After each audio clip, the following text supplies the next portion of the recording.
الحمد لله نحمده ونستعينه ونستغفره ونؤمن به ونتوكل عليه ونعوذ بالله من شرور أنفسنا ومن سيئات أعمالنا من يهده الله فلا مضل له ومن يضلله فلا هادي له ونشهد أن لا إله إلا الله وحده لا شريك له ونشهد أن سيدنا وسندنا وحبيبنا وطبيبنا ومولانا محمدا عبده ورسوله وصلى الله عليه وعلى آله وصحبه وسلم تسليما كثيرا كثيرا. أما بعد، قال الله تبارك وتعالى في كتابه الكريم: لو أنزلنا هذا القرآن على جبل لرأيته خاشعا متصدعا من خشية الله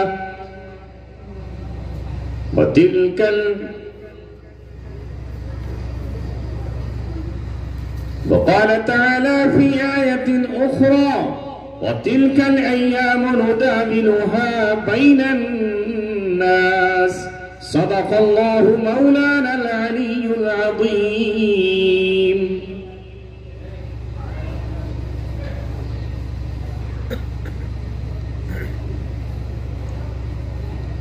اے لا الہ کے وارث، باقی نہیں ہے تجھ میں گفتار دل برانہ، کردار قاہرانہ. اے لا الہ کے وارث، باقی نہیں ہے تجھ میں گفتار دل برانہ، کردار قاہرانہ. تیری نگاہ سے دل سینوں میں کانپتے تھے، کھویا گیا ہے تیرا جذب قلندرانہ. محترم حضرات، سال گزشتہ بھی حضرت مفتی فراہیم صاحب جو آپ کے مدرسے کے منتظم اور ناظم ہیں، ان کی دعوت پر اور آپ کی پکار پر میں لبیک کہتا ہوا دن کے اجالوں میں حاضر ہوا تھا.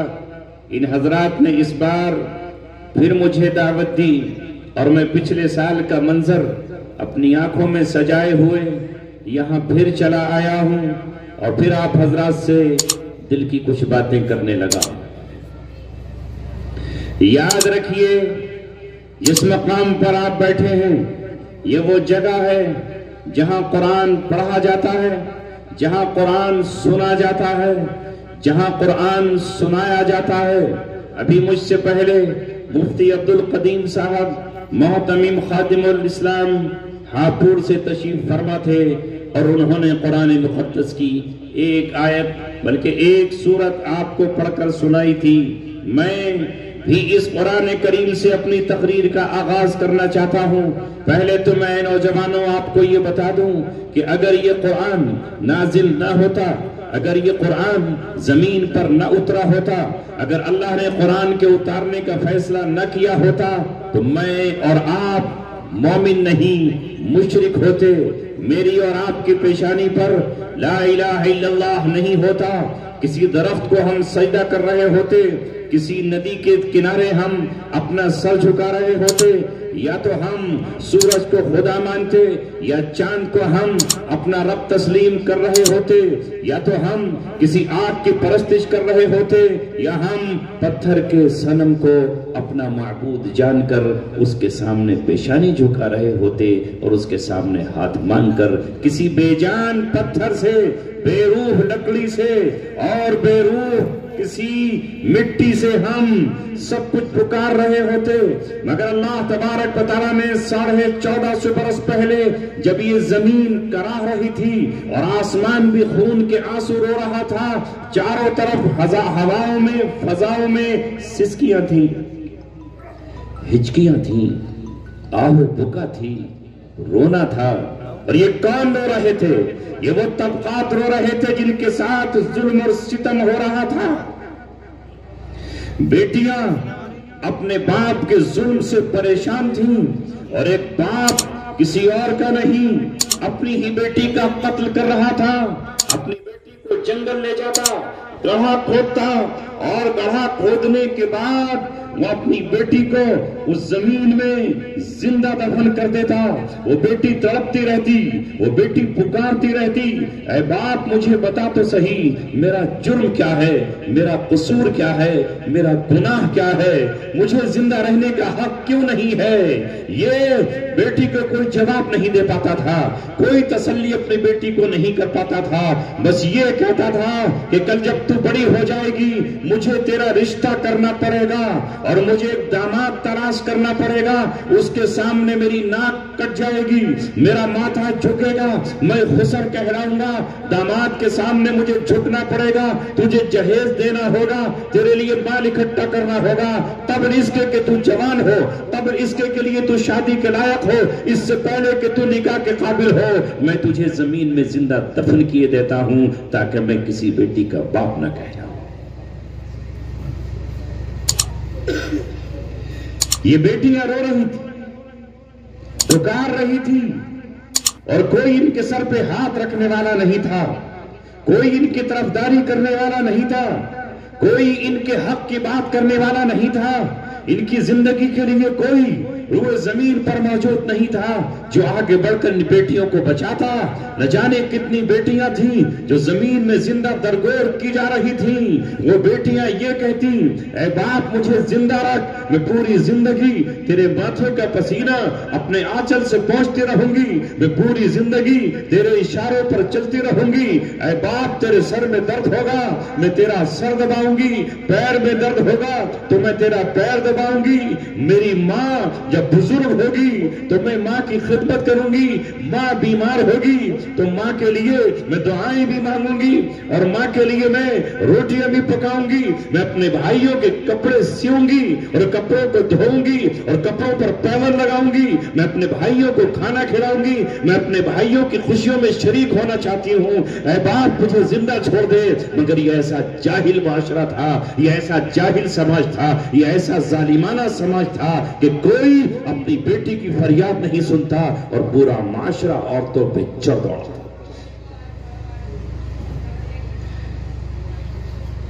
ایسے میں اللہ تعالیٰ نے اس عورت پہ رحم فرمایا, بیٹیوں پہ رحم فرمایا اور آمینہ کے گھر میں عبداللہ کا بیٹا بن کر, فخر رسول بن کر, مولائے کل بن کر, ہادی سبل بن کر, اللہ کا دلبر بن کر وہ آ گئے جنہیں احمد کہا جاتا ہے, وہ آ گئے جنہیں محمد کہا جاتا ہے, وہ آئے جو خاتم النبیین ہے, وہ آئے جو سرور دو عالم ہے. اور آتی انہوں نے کہا وَلَا تَقْتُلُوا أَوْلَادَكُمْ, اپنی اولاد کا قتل مت کرو, من املاق, غریبی کی وجہ سے قتل مت کرو. اور دوسرے مقام پر فرمایا وَلَا تَقْتُلُوا أَوْلَادَكُمْ خَشْيَةَ املاق, اپنی اولاد کا قتل غریبی کے خوف سے مت کرو. اور اگر کسی نے اپنی بیٹی کو قتل کیا تو کل میدان قیامت میں اللہ تبارک و تعالی تمام انسانوں کے ساتھ اور تمام جانوروں کے ساتھ اس کو بھی زندہ کرے گا. یہ بیٹی آئے گی اللہ تبارک و تعالی کے دربار میں جسے زندہ دفن کر دیا گیا تھا یا جسے قتل کر دیا گیا تھا, اور اللہ اس کو بلا کر پوچھے گا وَإِذَا الْمَوْءُودَةُ سُئِلَتْ بِأَيِّ ذَنبٍ قُتِلَتْ, یہ بچی کیوں قتل کی گئی, اس کا برا بتا, او قاتل برا بتا, او باپ اس کا برا بتا, اس سماج کے ذمہ داروں اس بچی کا گناہ بتاؤ. ظاہر ہے کہ جوانی میں تو گناہ ہو سکتا ہے, اس معصوم کا بچپن میں کیا گناہ ہوگا. بیٹی کا بھی حساب لیا جائے گا اور بیٹوں کا بھی حساب لیا جائے گا. اس قرآن کا اترنا تھا, اس قرآن کا نازل ہونا تھا, ان آیات کا کانوں میں پڑھنا تھا. صحابہ اپنی بیٹیوں کی پرورش کرنے لگے, بیٹوں کی طرح ان سے محبت کرنے لگے, بیٹیوں کو زندگیاں مل گئی اس لیے کہ ان کا پیغمبر, ان کا رسول حضرت فاطمہ کے والد ہے, حضرت زینب کے والد, حضرت رقیہ کے والد, ام کلثوم کے والد. یہ چار بیٹیاں ان کے پیغمبر کے گھر میں ہیں. تو حضرت عمر اب حضرت حفصہ کا قتل کیسے کر سکتے تھے؟ اب ابوبکر صدیق اپنی بیٹی اسماء اور عائشہ عائشہ کا قتل کیسے کر سکتے تھے؟ نہیں کیا جا سکتا تھا قتل. عالم کا تاجدار آ گیا اور اس نے بیٹیوں کو جینے کا حق ہی نہیں دیا، بلکہ بتایا اے زمانے والوں سنو، اے مجھ پر ایمان لانے والوں سنو، اب دنیا کلھا متاع وخیر متاع الدنیا المرأة الصالحہ. یہ پوری کی پوری دنیا اگر ایک زیب و زینت ہے، ساز و سامان ہے، تو سب سے بہترین قیمتی سرمایہ اور سب سے قیمتی اثاثہ نیک عورت اور نیک صالح بیوی ہے. بیٹیوں کو بتایا تمہارے گھر میں اگر بیٹیاں آئیں تو منہ چڑھانے کی ضرورت نہیں ہے، چہرہ اور پیشانی پر بل ڈالنے کی ضرورت نہیں ہے. یہ بیٹیاں ستر من النار، جہنم سے تمہارے لیے پروانہ آزادی ہیں. کل جب تو جہنم میں جا رہا ہوگا، یہ بیٹیاں اللہ تبارک و تعالیٰ کے دربار میں اڑ جائیں گی اور کہیں گے اللہ یہ میرا وہ باپ ہے جس نے بیٹی ہو کر مجھے کھلایا، مجھے پہنایا، مجھے میٹھی نیند سلایا، مجھے زیورات پہنائے، جب میں بڑی ہوئی تو مجھے عزت کے ساتھ رخصت کیا. اے مولا میں عورت ذات ہو کر تجھ سے سفارش کرتی ہوں میرے باپ کو جہنم سے بچا لیجئے، ماں کو جہنم سے بچا لیجئے. اے اللہ مجھے تجھ سے درخواست کرنے کا حق حاصل ہے. اللہ تبارک و تعالیٰ کے لیے، اس آدمی کے لیے اللہ کے سامنے اور جہنم کے سامنے وہ بچیاں ڈھال بن جائیں گی اور اپنے باپ کو جہنم سے بچا لیں گی. سرور دو عالم صلی اللہ علیہ وسلم نے فرمایا من عال جاریتین، جس نے 2 بچیوں کی پرورش کی، 2 بچوں کی پرورش کی، ان کا نام اچھا رکھا، انہیں کھانے کے وقت کھلایا، پہننے کے وقت پہنایا، تعلیم کے زیور سے آراستہ بھی فرمایا. جب وہ بالغ ہو چلی تو نکاح رخصت کیا، آنسوؤں کے ساتھ اور خوشیوں کے دونوں کے ساتھ رخصت کیا. فرما رہے نبی پاک صلی اللہ علیہ وسلم جا یوم القیامہ، وہ قیامت میں اس طرح آئے گا جس طرح یہ 2 انگلیاں ہیں، وہ میرے اتنا قریب ہوگا جس طرح یہ 2 انگلیاں ہیں. وَضَمَّ أَصَابِعَهُ، اور آپ نے اپنی دونوں انگلیوں کو ملا دیا، وہ میرے اتنا قریب ہوگا جتنا یہ 2 انگلیاں ہے. عرض میں یہ کر رہا تھا کہ جس وقت قرآن آیا ہے اس وقت زمانے کے یہ حالات تھے، لڑکیوں کے ساتھ ظلم، بیٹیوں کے ساتھ ظلم اور عورت کے ساتھ ظلم و ستم یہ تھا کہ اسے کوئی بیوہ ہو جائے تو نکاح نہیں کرتا تھا، اور بیوہ عورت کو ابھاگن، ناگن، منحوس، ڈائن سمجھا جاتا تھا اور اسے سماج سے اس کا بائیکاٹ کر دیا جاتا تھا. وہ دوسرا نکاح نہیں کر سکتی تھی. اور ہندوستان جیسے خطے میں تو عالم یہ تھا کہ شوہر کی چتا کے ساتھ اس بیوی کو بھی اس لکڑی میں رکھ دیا جاتا اور زندہ اس کو جلا دیا جاتا. اس کو کہا جاتا تھا ستی پرتھا. جو بچے پڑھے لکھے ہیں انہیں وہ جانتے ہیں. اسلام آیا اور اسلام نے آ کر یہ کہا زندگی اور موت کا مالک اللہ ہے، یحیی و یمیت. یہ شان اللہ کی ہے، جسے چاہے زندگی دے اور جسے چاہے موت دے.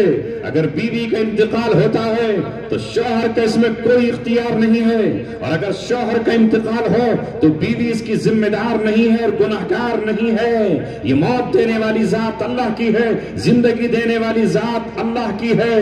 موت اس کے قبضے میں ہے اور زندگی بھی اس کے قبضے میں ہے. الذی خلق الموت والحیات، اسی نے موت کو پیدا کیا ہے. جسے موت دے گا اسے کوئی روک نہیں سکتا.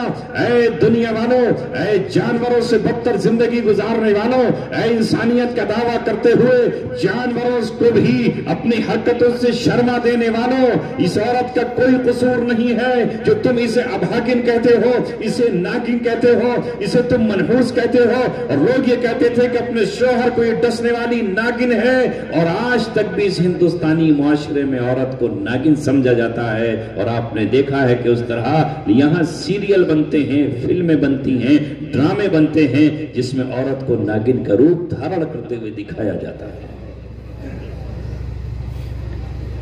تمہارے پاس تو اللہ تبارک و تعالیٰ کا دیا ہوا قرآن ہے، روشن اسلام ہے، چمکتی دمکتی نبی پاک صلی اللہ علیہ وسلم کی صورت ہے.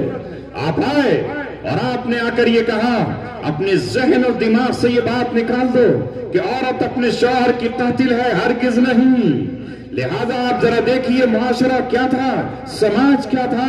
شوہر کے مرنے کے بعد عورت کو ایک گھڑی زندہ رہنے کا حق نہیں تھا. اسے رسیوں میں جکڑا جاتا اور پکڑ کر اس کا گلا گھونٹ کر اسے آگ کے حوالے کر دیا جاتا. وہ تڑپتی، وہ آنسوں کی فریاد دیتی، وہ اپنی زبان سے پکارتی، اے سماج کے ظالموں، اے برادری کے چودھریوں، میرا جرم کیا ہے؟ میں اپنے شوہر کو مارنے والی ہوں. اگر مجھ کو کوئی اختیار دیتا تو میں اسرائیل سے لڑ جاتی، موت کے فرشتے سے پنجہ لڑا کر اپنے شوہر کو چھین لیتی. یہ میرے دل کا سرور تھا، یہ میری آنکھوں کا نور تھا، اسی کے سہارے تو میں جی رہی تھی. اے لوگوں، میرا شوہر تو گیا، اب میرے معصوم بچوں کے لیے، یتیم بچوں کے لیے مجھے تو زندہ رہنے دو. یہ کس کو ماں کہہ کر پکاریں گے؟ باپ تو پہلے مر چکا ہے، ان کے لیے دودھ کا انتظام کون کرے گا؟ یہ کس چھاؤں میں جا کر بیٹھیں گے؟ یہ کس آنگن میں جا کر بیٹھیں گے؟ یہ کسے ماں کہیں گے؟ مجھے زندہ رہنے دو، میں تمہارے سماج سے نکل جاؤں گی، اپنے بیٹوں کو لے کر نکل جاؤں گی، جنگل اور ویرانوں میں چلی جاؤں گی، آبادیوں کو منہ نہیں دکھاؤں گی. کھیت کھلیانوں میں جا کر میں درختوں کے پتے چبا کر، میں پھل توڑ کر، میں بھیک مانگ کر کسی اور علاقے میں زندگی گزار لوں گی. مجھے زندہ رہنے دو، اپنے بچوں کی خاطر زندہ رہنے دو، اپنی اولاد کی خاطر زندہ رہنے دو، ان جگر کے ٹکڑوں کی خاطر مجھے زندہ رہنے دو. مگر یہ بے ایمان سماج، یہ ظالم سماج اور یہ بے حس سماج ایسا تھا کہ یہ ان بچوں پر بھی رحم نہیں کھاتا اور اس عورت کو قتل کر دیا کرتا تھا، آگ کے حوالے کر دیا کرتا.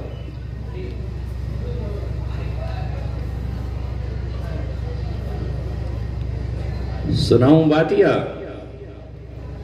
توجہ نہیں ہے؟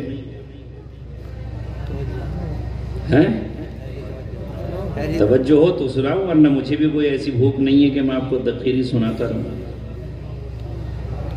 بولو.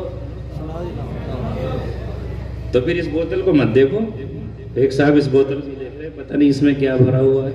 تیزاب ہے، امرت ہے، شراب ہے، آب زمزم ہے. بڑی غور سے اس بوتل، اللہ مجھے دکھاؤ یہ بوتل. لو دیکھ لو بھائی، دیکھو لیکوڈ، اس پہ لکھا ہوا ہے لیکوڈ. لیکوڈ جانو؟ یہ نہ جانتے. اب اسے دیکھ رہے ہیں بڑی غور سے، کیا ہے امام صاحب کے ہاتھ میں کیا آ گیا؟ یہ مولوی کیا لیے پھر رہا؟ اللہ اکبر. بڑا حال خراب ہے اس قوم کا. جمال پور والوں، آج تمہارا کمال دیکھ لیا.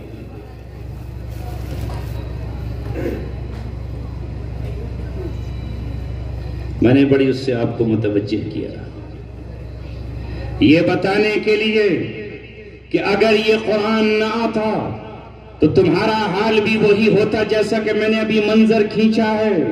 یتیموں کا مال غصب کیا جاتا تھا اور یتیموں کے مال کا نگراں کوئی نہیں تھا، ان کی حفاظت کرنے والا کوئی نہیں تھا، نہ بیواؤں کو پوچھنے والا، نہ یتیموں کو پوچھنے والا. ارے بھئیے مت پلا، مت پلا، بھئیے مت پلا، مت پلا، مت پلا، پلیز لے جا.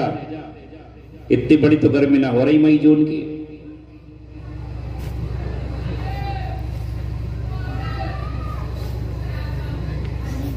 تو پھر پانی پلانے ہی کا جشن کر لے. تقریر کراتے کیوں ہو بھائی؟ کہ کھلونا سمجھ لیا مولویوں کو کیا؟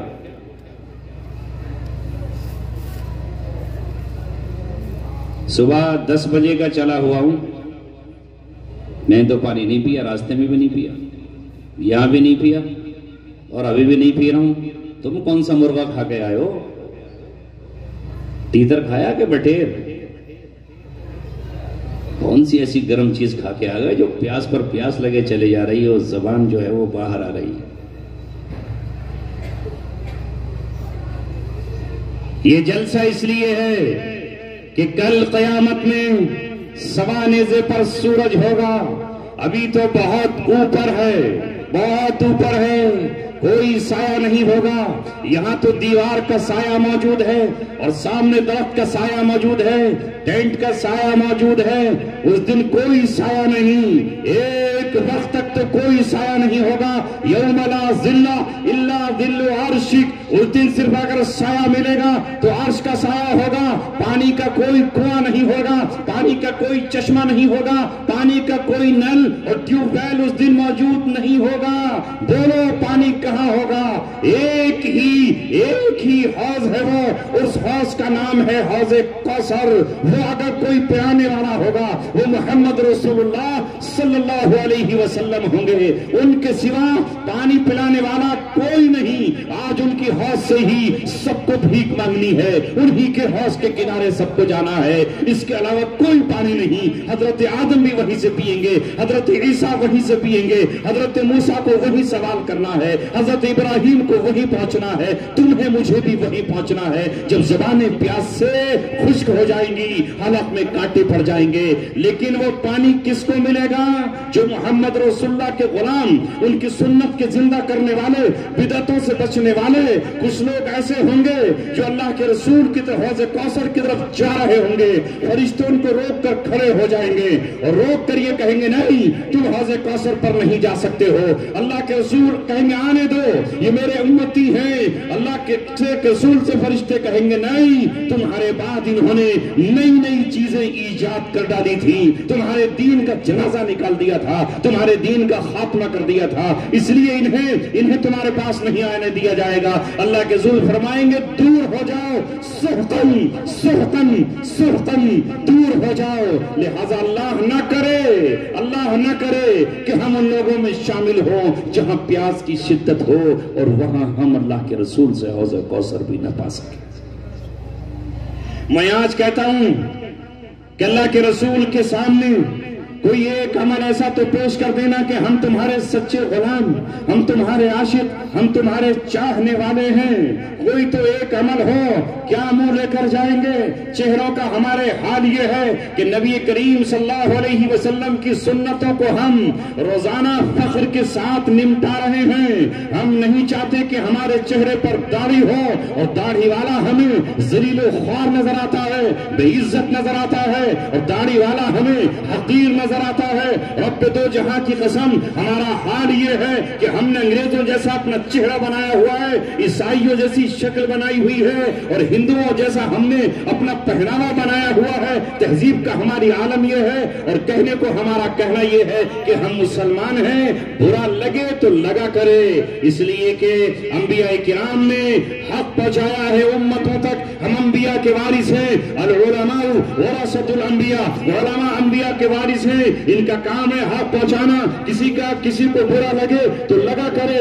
ڈاکٹر کا کام ہے مواد نکال دینا، ڈاکٹر کا کام ہے پھوڑے کا آپریشن کر دینا، ڈاکٹر کا کام ہے تمہاری تکلیف میں انجیکشن لگا دینا. یہی کام ہے روحانی ڈاکٹروں کا. اس لیے دوستو کوئی ایک کام تو ایسا ہو اللہ تبارک و تعالیٰ کے حضور ہم کہہ سکیں اللہ کے رسول چہرہ تو ہم آپ کے جیسا نہ بنا سکے، مگر ہم نے بیواؤں کی مدد کی. کسی بیوہ کو ہم نے دوپٹہ پہنایا، کسی بیوہ کو ہم نے کپڑے پہنائے، کسی یتیم کے سر پہ ہم نے ہاتھ رکھا، اس کی تعلیم کا ہم نے انتظام کیا. ایک حافظ ہم نے تیار کر دیا، ایک قاری ہم نے تیار کر دیا. ہم نے پیاسوں کے لیے کنواں کھدوایا، ہم نے دھوپ میں چلنے والوں کے لیے راستے میں ایک درخت لگایا، ہم نے ایک مسافر خانہ بنوایا، ہم نے آپ کا اللہ کے رسول آپ کے نام پر مسجد بنوائی، ہم نے مدرسہ بنوایا جہاں قرآن پڑھا اور پڑھا گیا. کوئی چیز تو زندگی میں ایسی ہو کہ ہم کہہ سکے کہ ہم آپ کے ہیں. یہ قرآن کی برکت سے آج جو گاؤں یہ مدرسے قائم ہیں، جانتے ہو یہ کیا ہیں؟ یہ مرکز ہے ایمان کا، یہ مرکز ہے دین کے، یہ مرکز ہے روحانیت کے. یہاں سے قرآن تقسیم کیا جاتا ہے، یہاں قرآن کے علوم بانٹے جاتے ہیں، یہاں نبی کی وراثت کو بانٹا جاتا ہے. نبی کی وراثت درہم و دینار نہیں ہے، نبی کی وراثت مال و دولت نہیں ہے، نبی کی وراثت گنے اور باغات نہیں ہے، نبی کی وراثت ہیرے اور چاندی اور زیورات بات نہیں ہے. نبی کی وراثت علم، العلماء ورثۃ الانبیاء وان الانبیاء لم یورثوا دینارا ولا درہما. اور انبیاء کرام درہم و دینار نہیں بانٹتے بلکہ انبیاء کرام علم بانٹتے ہیں. نبی زمین پر آ کر ہل نہیں چلاتا، نبی ٹریکٹر سے زمین کو نہیں جوتتا، نبی سمندر میں غوطے لگا کر موتیاں کھینچ کر نہیں لاتا، نبی سائنٹسٹ نہیں ہوتا کہ وہ آسمان پر جانے کے لیے کوئی شٹل تیار کرے، ہیلی کاپٹر تیار کرے. نبی انجینئر نہیں ہوتا کہ وہ تمہارے لیے ریل اور کار بنائے. نبی تمہارے لیے انجینئر نہیں ہوتا کہ وہ تمہارے لیے عمارت کے نقشے بنائے. انبیاء اور رسول آتے ہیں تمہیں اور مجھے اللہ سے ملانے کے لیے، اللہ تبارک و تعالیٰ سے جوڑنے کے لیے، آخرت کا گھر بتانے کے لیے، جنت میں ہمارا مکان تعمیر کرنے کے لیے، جہنم سے ہمیں بچانے کے لیے، وہ راستہ بتانے کے لیے نبی آتا ہے جو راستہ سیدھا جنت کی طرف جاتا ہے. نبی زمینوں پر محنت نہیں کرتے، نبی سمندروں پر محنت نہیں کرتے، نبی پہاڑوں کو کاٹ کر کے راستے بنا کر کرینیں تیار نہیں کرتے. نبی محنت کرتے ہیں ہمارے دلوں پر، نبی محنت کرتے ہیں ہماری روحوں پر. انبیاء محنت کرتے ہیں ہمارے ایمان کی محنت. ہمارے دل میں جو اندھیرا ہے شرک کا، ظلم کا، کفر کا، حسد کا، غیبت کا، بغض کا، ایک دوسرے سے جلن کا، نبی اس کو مٹاتے ہیں. جس طرح ایک دھوبی ہمارے کپڑے کو دھو کر صاف کر کے ہمیں دیتا ہے، جس طرح ایک لوہار بھٹی میں لوہے کی زنگ کو اتار کر ہمیں اچھا لوہا بنا کر دیتا ہے، اس لیے انبیاء کرام ہمارے دلوں پر محنت کرتے ہیں کہ ہمارے دل آئینے کی طرح اجلے ہو جائیں، چاند کی طرح ان میں چمک پیدا ہو جائے، ستاروں کی طرح ان میں روشنی پیدا ہو جائے، ہماری زبان پر اللہ تبارک و تعالیٰ کا ذکر آ جائے، ہماری زبان پر اللہ تبارک و تعالیٰ کی یاد آ جائے. اور وہ یہ بتاتے ہیں کہ یہ دنیا عارضی ٹھکانہ ہے، یہاں تمہیں چند دنوں رہنا ہے اور اس کے بعد ہزاروں سال قبر میں گزارنے ہیں، ہزاروں سال تمہیں برزخ میں رہنا ہے، 50,000 سال میدان قیامت میں کھڑا ہونا ہے.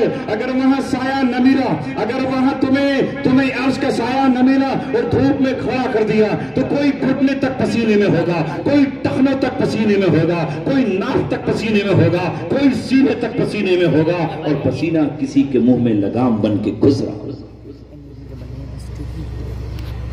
اس وقت کی فکر کرو میرے عزیزو، اسی کے لیے اللہ تبارک و تعالیٰ نے ہمیں انبیاء کرام کو بھیجا اور بھیج کر یہ کہا اللہ کے رسول نے، اے لوگوں سنو، الا ان فی الجسد مضغہ، سنو خبردار ہو جاؤ، جسم کے اندر ایک ٹکڑا ہے، ہمارے جسم کے اندر گوشت کا ایک لوتھڑا ہے، گوشت کا ایک ٹکڑا ہے. اور فرمایا وَإِذَا صَلُحَتْ صَلُحَ الْجَسَدُ كُلُّهُ، اگر وہ صحیح ہو جاتا ہے تو پورا جسم صحیح ہو جاتا ہے. وَإِذَا فَسَدَتْ فَسَدَ الْجَسَدُ كُلُّهُ، اور اگر وہ فاسد ہو جائے، وہ بگڑ جائے، وہ خراب ہو جائے، اس میں خرابی پیدا ہو جائے تو پورا جسم خراب ہو جاتا ہے. اب آپ سوچ رہے ہوگے وہ گوشت کا ٹکڑا کہاں؟ پیٹ میں ہوگا، شاید ران پہ ہوگا، یہ جو رکھی نا یہ ہوگا تلی پہ. کہاں ہے وہ گوشت کا ٹکڑا؟ بتا دوں، دو عالم کے تاجدار نے کہا وہ گوشت کا ٹکڑا ہے، الا وہی القلب، وہ پسلیوں کے بیچ بائیں طرف دل ہے، یہ دل ہے. اگر یہ صحیح ہے تو سب کچھ صحیح ہے. دل جو گلشن تھا تو ہر شے سے ٹپکتی تھی بہار، دل جو گلشن تھا تو ہر شے سے ٹپکتی تھی بہار. دل بیاباں کیا ہوا، عالم بیاباں ہو گیا. دل جو اجڑا تو سب کچھ بیابان ہوگا. دل جو خوش تھا تو ہر چیز میں لذت ہے، گر دل میں مزہ ہو، ہر چیز میں لذت ہے، گر دل میں مزہ ہو. نبی اس دل پہ محنت کرتے ہیں. اس دل میں بڑائی کس کی ہونی چاہیے؟ اللہ رب العزت کی. اس لیے تمہاری زبانوں پر ہمیشہ نعرہ ہو اللہ اکبر، اللہ سب سے بڑا ہے. اور یہ اعلان تمہاری مسجد کے میناروں سے دن میں 5 مرتبہ ہونا چاہیے، 4 مرتبہ صبح شروع میں اور 2 مرتبہ بعد میں یہ اذان گونجے تمہارے بلند گلوں سے، اونچی آوازوں میں، اگر لاؤڈ اسپیکر ہے تو اس کے ذریعے، تاکہ پوری کائنات کو بتایا جا سکے اللہ اکبر، اللہ سب سے بڑا ہے، اللہ اکبر من کل شیء۔ نہ دریا بڑا ہے، نہ پہاڑ بڑے ہیں، نہ سورج بڑا ہے، نہ چاند بڑا ہے، نہ گاؤں کا پردھان بڑا ہے، نہ شہر کا ایم ایل اے بڑا ہے، نہ ملک کا بادشاہ بڑا ہے، نہ دنیا کا کوئی طاقتور جرنیل بڑا ہے، نہ کوئی کمانڈر بڑا ہے، نہ کوئی کھلاڑی بڑا ہے، نہ کوئی پہلوان بڑا ہے، نہ دولت نہ سرمایہ کوئی بڑا نہیں ہے، اگر بڑا کوئی ہے تو وہ اللہ ہے۔ یہ بڑائی دل میں اللہ کی بیٹھنی چاہیے، اس کے لیے نبی آتے ہیں۔ نبی آ کر انسانیت کا درس دیتے ہیں اور آ کر یہ کہتے ہیں کہ انسان کو انسان سمجھو، تمہیں بنایا ہی اس لیے ہے، تمہارے دل میں درد ہونا چاہیے۔ ارحموا من فی الارض یرحمکم من فی السماء، زمین والوں پر تم رحم کرو، آسمان والا تم پر رحم کرے گا، تمہیں زمین والوں پر رحم کرنا چاہیے۔ اور زمین والوں میں محض یہی نہیں کہا کہ محض مسلمانوں پر رحم کرنا چاہیے، مسلمانوں کے تعلق سے تو یہ کہا اللہ تبارک و تعالیٰ نے المسلم من سلم المسلمون من لسانہ و یدہ، اللہ تبارک و تعالیٰ کے رسول نے فرمایا مسلمان وہ ہے جس کی زبان سے بھی مسلمان محفوظ ہوں اور جس کے ہاتھ سے بھی مسلمان محفوظ ہوں، وہ نہ ہاتھ سے کسی کو ستاتا ہو اور نہ وہ زبان سے کسی کو گالیاں دیتا ہو۔ اس دل کو صحیح کرنے کے لیے انبیاء کرام آتے ہیں۔ رب دو جہاں کی قسم، قسم اس پروردگار کی جس نے آسمانوں کو بغیر ستون کے پیدا کیا ہے، جس نے سمندروں کو اتنی گہرائی دی ہے کہ آج تک کوئی ناپ نہیں پایا ہے، جس نے آسمان کو بلندیاں دی ہیں، اس رب نے اس دل کو ایسا بنایا ہے کہ اگر یہ دل وسیع ہو جائے، یہ چوڑا ہو جائے تو اس میں اتنی گنجائش ہے کہ ساتوں سمندر اس میں سما جائیں، ساتوں آسمان اس میں سما جائیں، ساتوں زمینیں اس میں سما جائیں۔ اور اگر یہ دل تنگ ہونے پر آئے تو اتنا تنگ ہو جائے، اتنا تنگ ہو جائے کہ آپ اپنے پڑوسی کو ایک سوئی دینا گوارا نہ کریں۔ کوئی پوچھے کہ سوئی ہے؟ نہیں ہے، کھو گئی۔ پانی ہے؟ نہیں ہے۔ آپ کی ایک چنگاری مل جائے گی آگ جلانے کے لیے؟ نہیں ہے۔ یہ اتنا تنگ ہو جائے، بھائی بھائی پہ خرچ نہ کرے، بیٹا ماں کو تڑپاتا رہے، ماں کے علاج پہ خرچ نہ کرے، ماں کی آرزوؤں پہ خرچ نہ کرے، ماں کے کپڑوں پہ خرچ نہ کرے، ماں کو نہ دے کہ وہ اپنی بیٹیوں کو کچھ دے سکے۔ جب یہ تنگ ہونے پر آئے تو اتنا تنگ ہوتا ہے، یہی دل ہے، اگر یہ نوازنے پر آئے تو سب کچھ لٹا ڈالے۔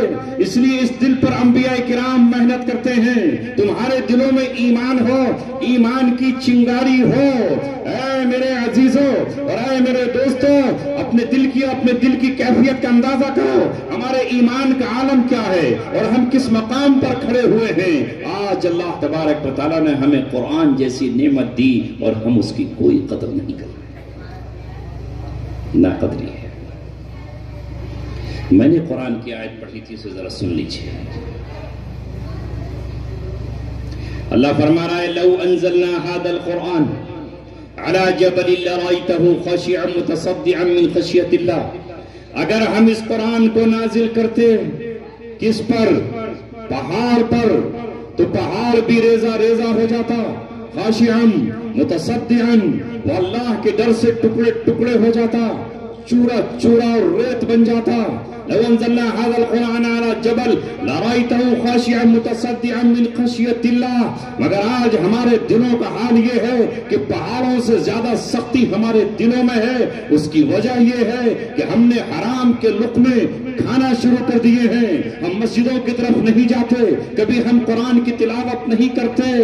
ایک زمانہ ہے اللہ تبارک و تعالیٰ قرآن میں اوتار رہا ہے، علم یعنی للذین آمنوا ان تخشع قلوبهم لذکر اللہ وما نزل من الحق، کیا لوگوں کے لیے ابھی وقت نہیں آیا کہ ان کے دل پگھل جائیں، ان کے دل نرم پڑ جائیں؟ اللہ تبارک و تعالیٰ کی یاد سے اور جو اللہ نے قرآن اتارا ہے اس سے دل ہمارے نرم ہو جائیں، مگر آج دل انسانوں کے نرم نہیں ہیں۔ پوری دنیا میں آپ دیکھ رہے ہو کہ دلوں کی جگہ پتھر رکھے ہوئے ہیں، سینوں میں گوشت کے ٹکڑے نہیں ہیں، پتھر ہے، ورنہ معصوموں کا قتل عام نہ ہو، معصوموں کی آبادیوں کو تاراج نہ کیا جائے، ماؤں سے لال نہ چھینے جائیں، شوہر بیویوں سے جدا نہ کیے جائیں۔ یہ بظاہر آپ کو انسان نظر آ رہے ہیں، مگر یہ شیروں سے زیادہ پھاڑ کھانے والا دل رکھتے ہیں، یہ بھیڑیوں سے زیادہ درندے ہیں، یہ سانپوں سے زیادہ زہریلے ہیں۔ اگر کوئی تعلیم اس انسان کو انسان بنا سکتی ہے تو وہ قرآن کی تعلیم ہے، وہ میرے نبی کی تعلیم ہے، وہ رسول اللہ صلی اللہ علیہ وسلم کے ارشادات ہیں۔ آج میرے دوستو ضرورت ہے اس بات کی کہ تم مسلمان ہو جاؤ، اپنے آپ کو مسلمان بنا لو، ایمان والا بنا لو۔ اور ایمان والا کون ہوتا ہے؟ وہ ہیں جو جانوروں پر بھی ظلم نہیں کرتے۔ میں نے کئی مقام پر بیان کیا اور آج پھر تمہارے سامنے بیان کر رہا ہوں، تم جس انسانیت کی معراج پر کھڑے ہو دوسرا وہاں نہیں ہے۔ تمہارے دین، تمہارے اسلام، تمہارے پیغمبر نے تو تم سے یہ کہا ہے کہ تم جانوروں پر بھی ظلم و ستم نہیں کر سکتے، انسان پر ظلم تو دوسری بات، مگر یہاں ظلم کیا عالم ہے کہ ایک شخص رات کے اندھیرے میں سویا ہوا ہے۔ میں ابھی مقصود پور گاؤں میں گیا ہوا تھا، رات کو جلسہ تھا، صبح پتہ چلا کہ ایک صاحب مرغی فارم پر سوئے ہوئے تھے، رات کے اندھیرے میں کوئی آیا اور کن پٹی پر ان کے فائر کر کے چلا گیا۔ وہ تڑپتا رہا، وہ شخص قوم میں رہا، نہیں پتا زندہ ہے یا مر گیا۔ یہ ہے آج ہمارا عالم، کہ ہمارا عالم یہ ہے کہ ایک انسان کے خون کی قیمت ہی نہیں ہے، اس کے قطروں کا کوئی احساس تک نہیں ہے، ایک انسان کی زندگی کچھ ہے ہی نہیں۔ پتا چلا، ابھی معلوم ہوا، بلاسپور قصبہ سکندر آباد کے پاس ہے، وہاں غیر مسلم کا ایک جوان بیٹا تھا، اپنے باپ کا اکیلا بیٹا، دو لوگ کھڑے ہوئے اور اسے بلا کر کے قتل کر ڈالا۔ کیا بیتی ہوگی اس کی ماں پر، کیا بیتی ہوگی اس کے باپ پر، کیا گزری ہوگی اس کی بہنوں پر، کیا گزری ہوگی اس سماج پر۔ لیکن آج ہم اسلام کو بدنام کرنے چلے ہوئے ہیں، حالانکہ تمہارا دین، تمہارا نبی، تمہارا پیغمبر، تمہارا قرآن تم سے یہ کہتا ہے انہ من قتل نفسا بغیر نفس او فساد فی الارض فکانما قتل الناس جميعا، جس نے ناحق کسی ایک جان کا قتل کر دیا اس نے پوری انسانیت کا قتل کیا۔ کل اللہ تبارک و تعالیٰ کے یہاں اس کو حساب دینا ہوگا۔ اللہ زندہ رکھنا چاہتا تھا، اس نے مار کیوں ڈالا؟ اللہ تبارک و تعالیٰ اسے مہلت دینا چاہتا تھا۔ تو کون ہوتا ہے جو تو خدا بن جائے اور فرعون کی طرح قتل کرنے نکلے؟ تو کون ہوتا ہے کہ نمرودیت کا اعلان کرے، میں ہی جلاتا ہوں اور میں ہی مارتا ہوں؟ اللہ نے چیونٹیوں کو بھی جینے کا حق دیا ہے اور پرندوں کو بھی جینے کا حق دیا ہے، سوائے اس کے کہ اللہ نے کہیں اپنا حق کسی کے سپرد کر دیا۔ کیا نہیں ہے معاشرہ؟ کیا یہ حالات نہیں ہیں؟ وہ مسلمان جو ساری دنیا میں اپنی الگ پہچان لے کر آیا، وہ آج جانوروں سے بدتر اور گیا گزرا ہو چلا ہے۔ میں وہ بتانے جا رہا ہوں تو عالم کے تاجدار نے کہا، اگر تم میں سے کوئی شخص گھوڑے پر سوار ہو اور دوسرا شخص اس کا دوست گھوڑے پر سوار ہو کر آ جائے اور دونوں وہاں کھڑے ہو کر باتیں کرنے لگے، تو آپ نے فرمایا کہ بہت لمبی اور طویل گفتگو نہ کی جائے، کہیں ایسا نہ ہو کہ گھوڑا کسمسانے لگے، اس بوجھ سے اسے تکلیف ہونے لگے۔ گھوڑے سے اتر کے بات کرنا، دونوں ساتھی اگر لمبی گفتگو کرنا چاہتے ہیں، معمولی گفتگو کریں تو کوئی بات نہیں، اس گھوڑے کی پیٹھ پر جو تم نے مزے لے لے کر، ہنس کر، کھلکھلا کر اپنے دل کی باتیں کری اور گھوڑے کو پہلو بدلنا پڑا، کل قیامت میں یہ بے زبان اللہ تبارک و تعالیٰ کے یہاں تمہارا مقدمہ دائر کرے گا اور کہے گا، اے مولا تو نے مجھے ان کے تابع کر دیا تھا، انسان میرے منہ میں لوہے کی لگام لگاتا، میرے دانتوں کو کھینچ ڈالتا، میری کھال کو کھینچ ڈالتا، میں اس کے اشارے پر دائیں دوڑتا، اس کے اشارے پر بائیں دوڑتا، مجھے جنگوں میں لے جاتا، میں وہاں بھی جاتا، پتھریلی زمین پر میرے پیر چھل جاتے، وہاں بھی مجھے لے کر جاتا، یہ لوہے کے نال میرے پیروں میں ٹھوکتا، میں نے کبھی اس کو کاٹا نہیں، کبھی اس کو مارا نہیں، مگر اے مولا آج تیری عدالت میں اپنا انصاف مانگنے آیا ہو، اس نے مجھ پر بیجا ظلم و ستم کیا ہے، مجھ سے بھی انصاف دلا دیجئے۔ اس وقت ایک مالک بھی اپنے گھوڑے پہ ظلم کرنے کی وجہ سے پکڑا جائے۔ دو شخصوں کا واقعہ، ایک مرد ہے اور ایک عورت۔ اللہ کے رسول صلی اللہ علیہ وسلم نے بیان فرمایا، شب معراج سے آ کر ایک عورت بے حیا ہے جسے دنیا میں طوائف کہا جاتا ہے، تمہاری زبان میں تو بڑا برا لفظ ہے، میں اسے یہاں ادا نہیں کر سکتا۔ اپنا جسم بیچنے والی پیشے ور عورت جنگل میں نکلی ہوئی ہے، کسی سفر پہ جا رہی ہے، اچانک یہ دیکھتی ہے کہ ایک کتا پیاس سے تڑپ رہا ہے، اس عورت کے قدموں میں گر کے فریاد کر رہا ہے، تم انسان ہو، تمہیں اللہ نے عقل دی ہے، تمہیں ہاتھ اور بازو دیے ہیں، تمہیں اللہ تعالیٰ نے پانی نکالنے کی صلاحیت دی ہے۔ وہ کنویں پر گیا، اس نے دیکھا کہ کنواں بہت نیچے ہے، کود نہیں سکتا تھا، زبان سے پی نہیں سکتا تھا۔ اس نے عورت سے فریاد کی، اے عورت، تیرے پاس اولنی ہے، تیرے پاس پیر میں موزہ ہے، تو پیر کا چمڑے کا موزہ نکال کر مجھے پانی پلا سکتی ہے۔ اللہ اکبر! اس جنگل میں نہ کوئی تاریخ لکھنے والا ہے، نہ کچھ عورت کا نام لکھنے والا ہے، تنہا ہے، اکیلی ہے، کوئی دیکھ بھی نہیں رہا ہے۔ موزہ نکالا، اولنی اتاری اپنے سر سے، بظاہر تو وہ اولنی داغدار ہے، وہ اولنی بک چکی ہے، وہ عصمت کی چادر ہے جو پھٹ چکی ہے، مگر آج یہ پھٹی ہوئی چادر،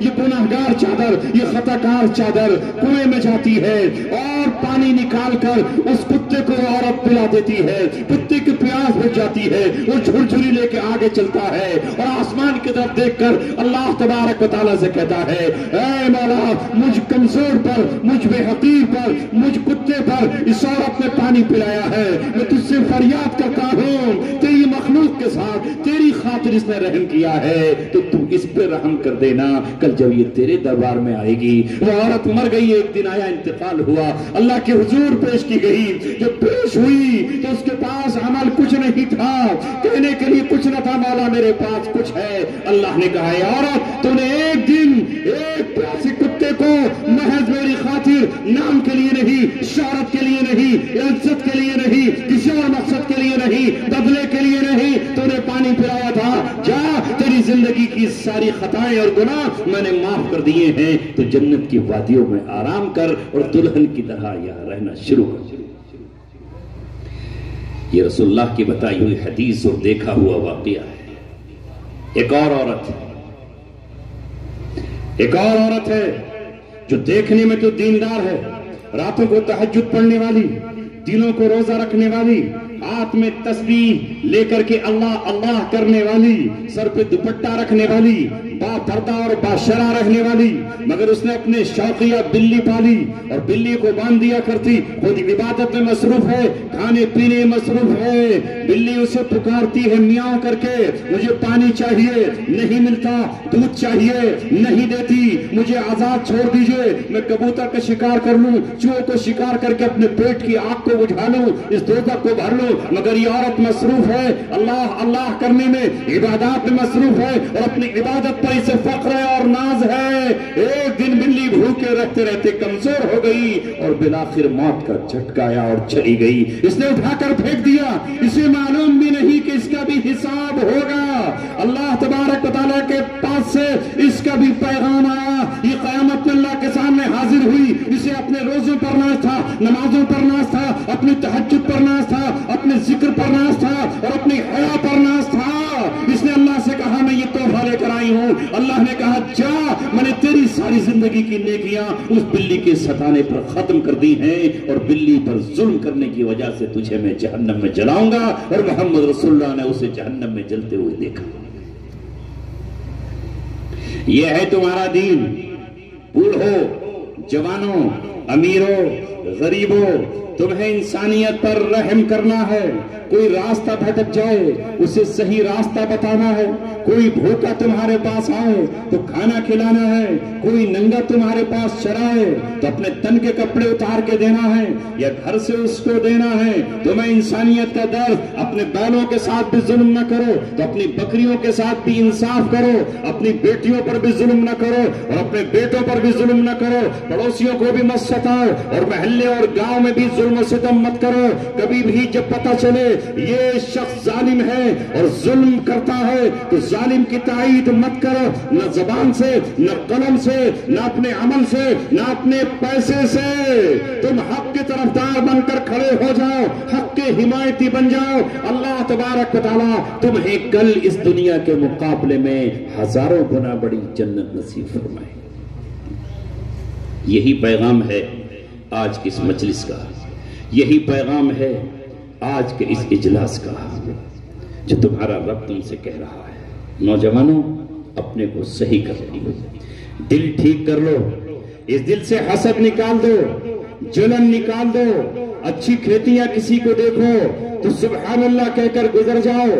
تمہارا نبی تو تم سے کہتا ہے کہ جب تم اپنے کسی بھائی کو مسکراتا ہوا دیکھو تو غم مت کرو، دل پر تمہارے آرام نہ چلے، اور تم یہ مت کہو کہ یہ ہنس کیوں رہا ہے، بلکہ اس وقت جو دعا سکھائی ہے وہ ہے اضحک اللہ سنکا، اللہ تیرے دانتوں کو ہنساتا ہی رہے. کیونکہ آدمی ہنستا ہے خوشی کے موقع پر، روتا ہے غم کے موقع پر. تو اپنے بھائی کو دعا دو اللہ تجھے مزید ہنساتا ہی رکھے. ہمارا حال تو یہ ہوتا ہے کہ ہم تمنا کرتے ہیں کاش یہ روتا ہی رہے. ہمیں تو حکم ہوا کہ ہم جب اپنی گلیوں سے گزریں، بازاروں سے گزریں اور ایک دوسرے مسلمان بھائی سے ملے تو پھر ہم اللہ تبارک و تعالیٰ کے کا نام بھی لیں اور اپنے بھائی کو ایک دعائیہ جملہ کہیں. صبح ملے یا شام، دن کو ملے یا رات، السلام علیکم. یہ سب سے چھوٹی بات ہے. اور آگے بڑھ جاؤ تو ورحمت اللہ، اے میرے بھائی تجھ پر سلام ہو، سلامتی ہو، اور تجھ پر اللہ کی رحمت ہو، وبرکاتہ ہو، اور اس کی برکت بھی ہو. ادھر سے یہ جواب دے، میرے بھائی تو نے مجھے دعا دی ہے تو بدلے میں بھی تجھے دوں گا. وعلیکم السلام ورحمت اللہ وبرکاتہ. اگر حدیث میں آتا ہے کہ صحابہ اگر گزرتے تھے بیچ میں کوئی پیڑ آتا دوبارہ پھر ملتے تو پھر السلام علیکم ورحمت اللہ کہتے. چل رہے ہیں بیچ میں کوئی دیوار آ گئی پھر ملتے کہتے السلام علیکم ورحمت اللہ وبرکاتہ. کیا آج ہمارا حال ہے ہم سلام کرتے ہیں کسی کو؟ اگر سلام کر لیا تو چودراہٹ ختم ہو جائے گی. یوں اکڑا چلتا ہے جیسے مردہ اکڑا ہوا ہوتا ہے. سلام اگر تم نے کر بھی لیا تو زبان بھی نہیں ہل رہی تو کہاں سے آئیں رحمتیں، کہاں سے آئیں برکتیں؟ سلام ہی ہم کرنے کے لیے تیار نہیں ہیں. یہ سلام وہ نغمہ ہے جو کل جنت میں ایک دوسرے کی زبان پر ہوگا. سلام علیکم طبتم فادخلوها خالدین. جاؤ سلامتی کے ساتھ نعمتوں میں پہنچ جاؤ. یہ وہ سلام ہے جسے اللہ نے اپنے نبیوں پر کہا سلام علی المرسلین، تمام رسولوں پر سلام ہو. سلام علی الیاسین، الیاس پر سلام ہو. سلام علی ابراہیم، ابراہیم پر سلام ہو. مگر ہمارا حال تو یہ ہے کہ آج ہم مسلمان ہو کر بھی مسلمان نہیں. آئے ہائے، کیا کہا جائے اور کیسے سمجھایا جائے. بس میرے دوستو، کریں گے کوشش عمل کی، نمازیں ادا کریں گے، 5 وقت نماز ادا کرو. رمضان آ رہے ہیں، روزے رکھ لو. اپنی زکوٰۃ کا حساب لگاؤ. 40 روپیہ میں 1 روپے، 100 روپے میں 2.5 روپے. اگر 52.5 تولے چاندی کے برابر تمہارے پاس پیسہ ہو یا سونا چاندی دونوں ملا کر 52.5 تولے کے برابر بن جائیں تو اپنی زکوٰۃ کا حساب لگاؤ اور دو. اور اگر اللہ تعالیٰ موقع دے اور پیسے دیے ہیں، صحت بھی ہے، تو پھر حج کر کے بھی چلے آؤ. یہ ہے اسلام. اور چلتے پھرتے نیکیاں کماؤ. ایک مسلمان ملے، مسکرا دو محض نیکی. راستے میں کانٹا ملے ہٹا دو، راستے میں پتھر ملے ہٹا دو، راستے میں شیشہ ملے ہٹا دو. یہ صدقہ ہے، یہ صدقہ ہے. ایمان کی 70 سے زیادہ شاخیں ہیں. الایمان 70 شعبۃ، اسلام کے 70 سے زیادہ شاخیں ہیں. اعلیٰ لا الہ الا اللہ، سب سے افضل سب سے اعلیٰ تو لا الہ الا اللہ ہے. وادناها اماطۃ الاذى عن الطریق، راستے سے تکلیف دہ چیز کو ہٹا دینا یہ سب سے کم درجہ ہے. مگر مسلمان کا تو آج حال یہ ہے کہ کوڑا بھی دوسرے کے دروازے پہ جا کر ڈالے گا کہ یہاں ڈالو، بس نہیں چلتا، ورنہ پیشاب بھی اس کے گھر پہ کرے جا کے. باقی کیا حال ہے؟ اللہ جانے اللہ تعالیٰ آج کی ہماری اس گفتگو کو قبول فرمائے. آپ اٹھیں گے نہیں، جائیں گے نہیں، دعا ہوگی. اس کے بعد اور بھی علماء کرام دوسرے موقر معزز تشریف لانے والے ہیں. میں نے اپنی ذمہ داری پوری کی، کیونکہ ایک مومن کا دوسرے مومن پہ حق ہے کہ جب اس سے کوئی دعوت دے اور روزی بھی اس کی حلال کی ہو تو اس کی دعوت قبول کرے. جب وہ بیمار ہو تو عیادت کو جائے، جب اسے چھینک آئے تو وہ تو کہے، کیا کہے؟ الحمدللہ. اور یہ جواب میں کہے یرحمک اللہ، آؤ اللہ تجھ پر رحم کرے. اور جب وہ مر جائے تو پھر اس کے جنازے میں جائے، جب اس کے جنازے میں جائے تاکہ آخری وقت میں اللہ سے دعا کرے اللہم اغفر لحینا و میتنا، اللہ ہمارے اس مردے کو بخش دیجئے، اے اللہ ہمارے اس زندوں کو بھی بخش دیجئے. یہ دعا کرے اور قبر میں اس کو اتار کر عزت کے ساتھ آئے. یہ حق ہے. تو فراہیم صاحب نے مجھے دعوت دی اور اس دعوت میں آپ بھی شامل ہیں. آپ کی دعوت کو میں نے قبول کیا. یہ علمی دعوت تھی، یہ روحانی دعوت ہے، یہ دینی دعوت ہے. اس دعوت کا اور دوسری دعوت کا ایک جوڑ ہے.